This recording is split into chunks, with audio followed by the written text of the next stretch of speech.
Welcome to Legal Briefs. My name's Wes Austin. I'm a lawyer keeping you updated on the latest legal news. Today, we're going to be talking about the border crisis.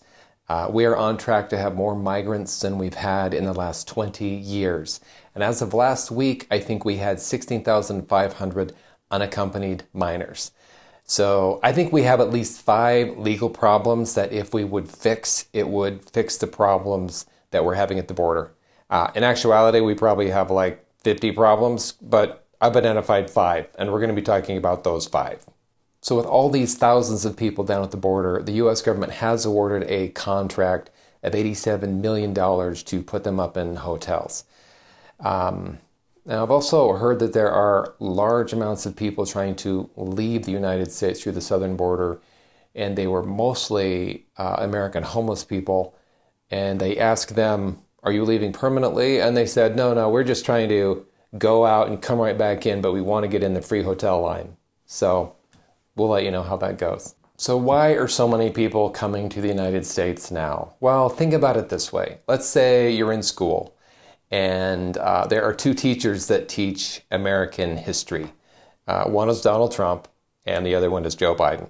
So Donald Trump, if you look at his ratings from students, he grades on the curve.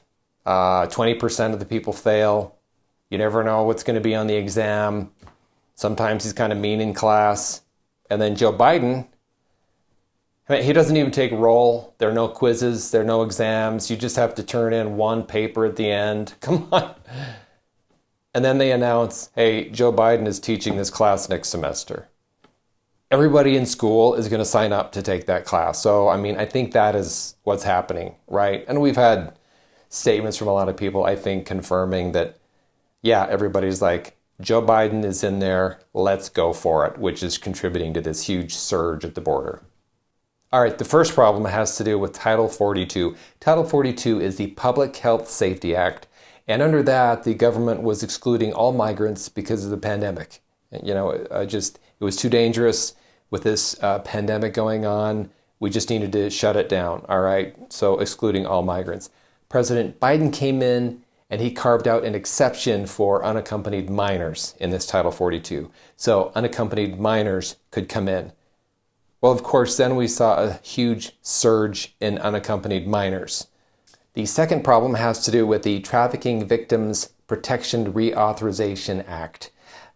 Now, this act was meant to protect victims of trafficking, but what it has done is it's created this loophole for people to get into the country as an unintended consequence of this act. And the way it works is if you are a child from Mexico and it's determined that you're not a victim of trafficking, then you're just sent back to Mexico. But if you're a child from Central America, you don't have that same process, and you have to go through this other process that is lengthy and difficult, and basically, in many cases, they end up just getting released in the United States without having to go through that same process that the children from Mexico had to go through.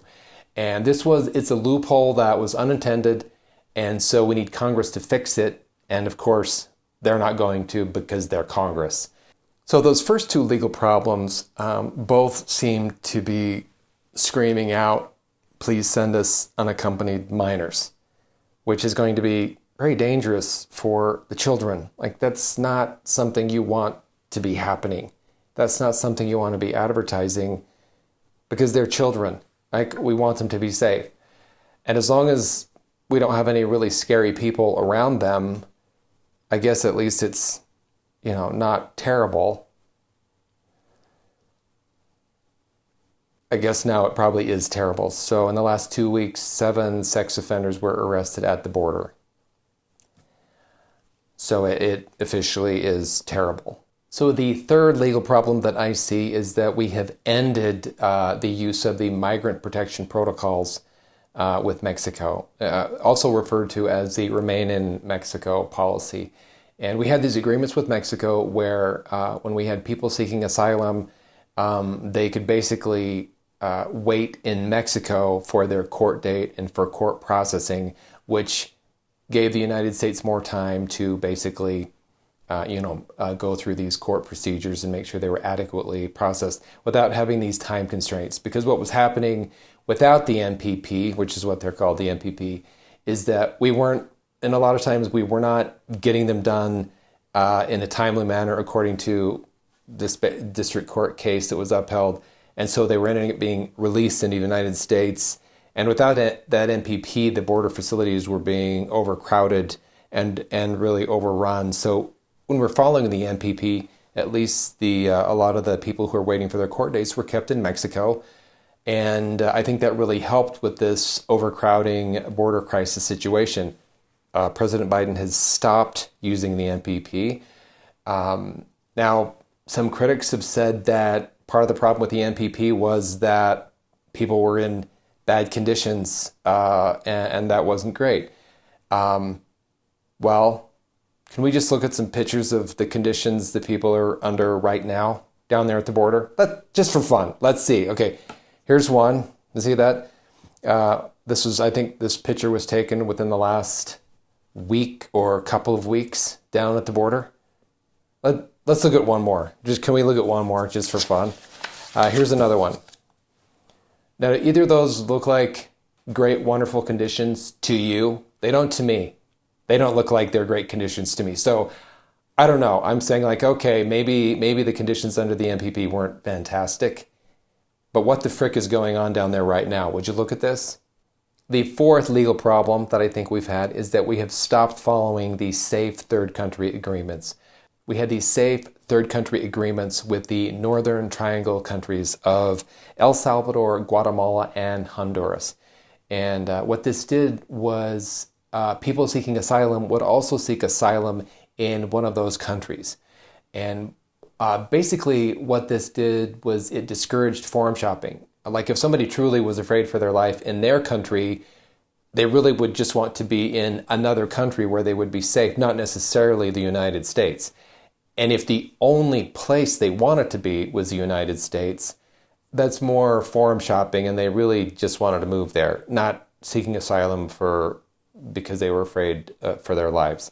So these safe third country agreements really discouraged this forum shopping. Well, we're not following those anymore, so that's problem number 4. Now, the last and final legal problem that I think we need to fix is the Flores Settlement Agreement. And I'm going to keep this short because I can sense that you're getting kind of bored, so this will be quick. But in 1993, there was a case of Reno v. Flores. This was Janet Reno, the Attorney General. She's the one who looked kind of like Will Ferrell. Anyway, so this Reno v. Flores went all the way up to the Supreme Court, and it had to do with unaccompanied minors, all right? And in that case, the government actually won.